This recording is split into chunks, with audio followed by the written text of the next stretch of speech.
মজার একটা ঘটনা, খেয়াল করে শুনবেন। কাবা ঘরের পুনর্নির্মাণ হবে। এখন কাবা ঘরের নির্মাণ শেষ, ওই হাজর আসাদ পাথর নিয়ে এটার কর্নারের মধ্যে সেট করা হবে। কিন্তু কে রাখবে? কারণ হাজর আসাদ তো যেন তেন পাথর নয়। মক্কার 4 নেতা বলে এই সম্মান আমরা হাতছাড়া করতে চাই না, কেউ এই পাথরে হাত দিতে পারবে না, কেউ মীমাংসায় যেতে পারে না। এক মুরব্বী বলে, থাক আজকের জন্য এখানেই, সবার মুলতবি, আগামী দিনেই মসজিদুল হারামের দরজা দিয়ে প্রথম যে ঢুকবে সে সিদ্ধান্ত দিবে। আল্লাহর মেহেরবানি, এর পরের দিন এই পথ দিয়ে ছুটে এসেছে বিশ্বনবী মুহাম্মদ। সবাই বিশ্বনবীকে বললেন, এই এই ঘটনা, কেউ তো পাথর ছাড়তে চায় না। বিশ্বনবী বললেন, কই পাথর?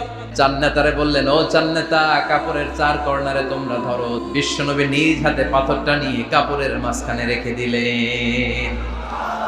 এবার বিশ্বনবী আগে আগে যায়, কাবার কাছে যে বিশ্বনবী আবার নিজ হাতে পাথরটা তুললেন, আবার নিজ হাতে কাবার ভেতরে রেখে দিলেন। পড়েন সুবহানাল্লাহ।